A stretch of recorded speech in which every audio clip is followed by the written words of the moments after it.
Hello everyone. My name is Shira Cohen and I'm the host of this podcast. And the podcast has always been yoga therapy for the last 2 years, but I want to change the name to Reclaiming Our Wellbeing because I've kind of outgrown the name yoga therapy. I want to have broader conversations with different people from different fields. There's just so many wonderful things going on, and there's so much beauty in this world and in life. And I don't want to be limited just by yoga therapy, even though yoga covers the whole spectrum of life.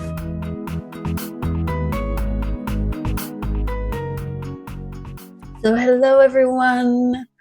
I am back. I know it's been a long time, nearly 2 months. And yes, I've been hibernating. I've been chilling out. I've been doing what I said I would. I was in bed for like 2 weeks, not the whole time in bed, but reading lots of books, eating good food, going out for walks when there was sunshine and not rain. But I was happy it was raining because then I could not feel guilty about staying in bed. So today it's just a solo. It's just going on a little about reclaiming our well-being. So the change of the podcast. And also, I just wanted to be inspirational. I wanted to read something from one of the books that I finished this winter. So I've been reading it for a year because it's just very rich. And I don't want to, when I enjoy something very much, I just want to savor it and go slowly. So it's called This Time I Dance by Tama Kieves. She's one of these people from the Course in Miracles, and you can really feel the passion in her book in each sentence, basically. So for me, very inspiring. So I'm just going to read this out, and it kind of speaks to, like, she wrote this book, I think 20 or more years ago, but it speaks to now as well. It's just as relevant to the emotions that are playing at the moment. There's a lot of changes going on worldwide. There's a lot of crazy stuff happening out in the world. And that's another reason I want to change this podcast, because there's just too much to cover. And yoga is everything, but yoga therapy is a profession, and I want to separate the two. So excuse me, I have a frog in my throat. So yeah, I wanted to embrace more of life, and I want to have conversations that really reach to the very deepest crevices, the ugly as well as the glorious. And yeah, so the next week we'll be having a conversation with Sharon Coggan again.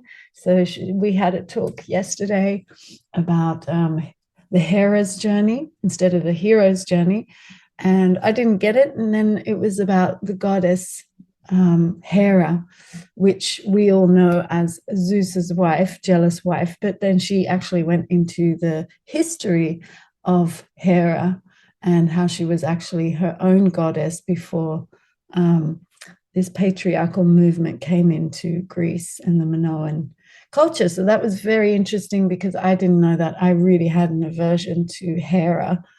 So I was resistant to also the Hera's journey. But yeah, then we talk about that. So it's another very long conversation. So it's going to be broken into 2 pieces again. It's so wonderful to speak with her. She has so much knowledge. So she's going to be, what do you call these? A recurring guest, or I don't know how you call this. I'm losing words because I'm not having enough of these conversations. Anyway, yes. So there's a few things I want to bring up today. For yoga therapists or people, coaches looking for work, how to get more work. I had a conversation with someone, and I had like this war in myself with reality, having real work and digital. And, I did Marie Forleo's course, which cost lots of money, and I learned a lot, but I ended up just being on the computer 90% of the time and hardly getting any work from it. And you really have to be into marketing yourself for that avenue to work. And there is so much out there now that, it's like a war. and I don't want to go to war. I want to create love. So that was definitely not my pathway. And then I had a really great conversation with a very good friend who told me that he just wrote 100 letters before he got his first job in what he really wanted to do. And so I took that to heart, and I spent last summer writing 60 emails to all the different psychological practices, small practices here in the city, in Den Haag, where I live. And I checked out all their websites and really got to know what are the values, how do they work with their clients, what's important to them, and then write them a personal letter. Don't write one letter for everyone, because that's just really easy and people pick up on that. You really want to get to know who you actually want to work with. And so that's what I did. And I did have a few responses of, oh, that's great. We'll keep an eye on you. And then there was one person who actually rang up, and we met. And so that's how I got hired. And now I don't do any marketing. I do the podcast not for marketing, because I love to do the podcast. And yeah, and now I'm very happy because I'm actually in the room one-on-one with a person and helping them and seeing them evolve within a few sessions. So I'm hired in as a coach and mindfulness trainer, but also I do obviously yoga therapy. I can't help myself, and sometimes that's what works best. It just really depends. So, and yeah, I'm getting paid very well. I don't have to seek clients. I just do the work that I love, and I have lots of free time. So I'm earning great money and have lots of time where I can just read a book, go for a walk, scheduling my day so that I actually have one whole day free for myself without having a child at home. So I feel blessed. I'm finally there, And we were talking with Sharon about this yesterday, and she was like, yes, you finally found your Dharma. And it's been such a long journey, this Dharma. And that's part of the hero's journey, is about cutting away things and not doing everything that people tell you to do, but find your own way. And it's really hard. I'm not saying it's easy. The hero's journey is really, it can be long. Like for me, it's been a decade, more than a decade. And now I'm here. But yeah, we go on about that next week and the week after. And yeah, so I just wanted to say, also be real about it. Do you really like being in front of the computer? Does it give you energy? Me, I was just being sucked dry, basically. I just felt like, one, I was spending more than 50 euros a month just on all these stupid apps for scheduling, for Zoom, and all this crap. I don't want to spend money on these middlemen. What do? They do create an app once and that's it. They rake in money from millions, if not billions, of people every month for years and years and years. So, and does it really help anyone? No. It's just convenience. I think we're all selling our souls for convenience. Yeah. So, and this world that we're moving into, a brave new world, as some of you will agree with me, and some of you are thinking, what is she talking about? I would suggest keep opening your eyes if you haven't seen what I'm seeing, because it's only when we see the issues that we can do the hard work of the hero and the hero's journey and start to create that world that we want. Because it's not by sitting on a cushion and meditating. It's not by being nice and kind. It's also by seeing the ruthless, horrible, utterly despicable evil that some people do and are doing still under the name of democracy or business or God knows what, efficiency, now even environmentalism and leftism. It's not, okay? It's just a guise to keep raking in the money for a few, money and power. So please wake up, because that's when we can start to move the ball in the direction and start co-creating the world that we want. Because right now it's a world of a lot of distrust, a lot of censorship. We're pushing and forcing down our purpose, our meaning, our values, our awe. all these things that are so important to us, our emotions totally suppressed, repressed, and these are the bridge of every relationship and the pathway to our interconnectedness. And that's where we get the juice. That's where we get the joy. That's where we feel fulfilled and rewarded and loving and loved and appreciative and in awe of life, because it is awesome. It is gorgeous. And we are forgetting to honor it. We are forgetting to live it, because of money, because of marketing, because of all these things we're being told. Things are being shoved down our ears, our eyes, our throats, our noses, into our brain. Please wake up. And yeah, anyway, so I'll get off my platform, off my stage, and we'll move into something that I was writing for myself. So for me, it's really important, this one-to-one contact and being in the room, and not this screen connection. Okay, remove the screens as much as possible. We're all seeing the detrimental effects to our children's mental health, our own mental health. So when was it? This Wednesday, last week, for when this comes out, I did emotional a workshop on emotions, and there was 12 young people there, all between the ages of 19 and 30 something. Young for me in any case. And there was a lot of nervousness. Of course, emotions are very strange things. When we're not used to them, we don't understand them. We don't know when they're ours and when they're someone else's. We haven't had conversations about them. We don't even know how to identify them. So there was a lot of anxiety in the room. And then I break it up with my silly stories about myself. Yeah.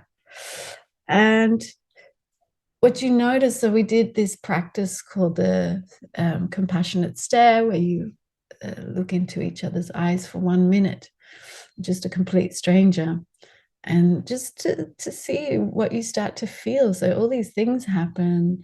You see the eyes moving, you see people feeling something or not. You see they're trying to be hard or strong, to not feel, to control their emotions and feelings. When in fact, that is not how we get to that juicy, delicious, compassionate, connected self. And that is when we find our purpose. That is when we find our Dharma. That is how we find what we seek to be doing, what our vocation is, where our passion comes from, and therefore the drive and the energy to keep going when things get tough. So yeah, the eye contact, the energetic exchange is missing when we have this screen in between us. And you cannot get that back. And I walked around the room when I felt this tension. I said, okay, and so what's one way to release the tension? And people came with ideas. A lot of people didn't dare say anything. And so I walked around and said physical contact. And I just started touching everyone's arms and shoulders and holding them and allowing them to feel the charge of my hands, my body into theirs. And until I felt they were rested, I would move on to the next person. And straight away, there's this calm that arises because we release the stress hormones of cortisol and adrenaline when we make contact, physical contact, eye contact. Affection, when you feel that affectionate energy coming from someone else, the emotional resonance that we have, the social connection, coherence, the soul recognition and reflection, the psychological belonging and trust, and the rewiring for understanding, caring, and common growth that we all have ready and waiting within us. But when it's not reciprocated because of a screen, because we are told all these things, which then become filters through how we see the world, yeah, that's when life becomes painful. That's when trauma is something that becomes inherent in life instead of when there's an injury, whether that's physical, psychological, emotional, mental, spiritual. But life is so rewarding when we have that social connection, when we have that physical contact, when we have love relationships. So please go out there, dare to be brave, braver than this new world we are trying to avoid. But I don't think we're trying enough. So I'm going to read this little paragraph from Tama Kieves. I invite you to dance. We live in times that cry out for love and radical resourcefulness. We live in times that beg for new voices of bold grace. Safe choices have led us to unsafe times. We believed we needed good jobs, but they led us not to the goodness we desired. Take up your love, your desire to express world beauty, bone wisdom, to cherish potential, or to devise and promote that preferable way. A universal intelligence has gifted you with a whispering wish to give your life to and to be given life in return. Trust these meek and gargantuan ideas. Tend to the seed. The idea begs you. I beg you. So that I found very beautiful. And it's how we dance into the full light of life. It's how life is meant to be lived. You know, lives that create connection and lives that co-create ideas. You know, our DNA is to care, share, grow, and enrich ourselves, each other, this world, and to sing our unique song, to dance our own beautiful dance. Yeah. So for those people who do live in Den Haag or The Hague, I'm working now at Raja Psychology. Um, it's we're going to be moving to a better area right now. We're near the Binkhorst, which is not the greatest area, but we're moving to a very posh area soon in the spring. So that's going to be very nice, moving into a better place. Yeah, and I wanted to read one of the endorsements that I had for a book. So my book is taking much longer again. Hopefully, it's going to be out this spring. Definitely. I finally said I'm bringing out this spring. So one of the endorsements I got was from Diana Tokaji, which I thought was beautiful. So I want to share it with you now. With textbook clarity and poetic deliverance, Shira Cohen has provided the rarest manual, a timely guidebook to guide being wholly human and being well. From neural choreography to how despondency becomes biological, from brain to body and body to brain, with home practices for everyone. This is the inexplicable explained in a way that we can sip, chew on hungrily, study in school, or take to the mat. Reclaiming our well-being is a Bible of scientific marvel, an ancient knowledge for the novice or the aspiring master. It's all here. Read, listen, digest, know, act.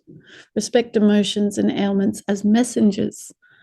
Grief, anxiety, illness, hormonal fluctuations, and traumatic events. These are unavoidable in a full lifetime. But the power to choose with agency our action steps and our means for balancing within the imbalanced or assaultive reality, this is the path to being human that Cohen artfully, substantively, and so generously relays. I'll be quoting this book to all my clients, but I'll be keeping it for myself.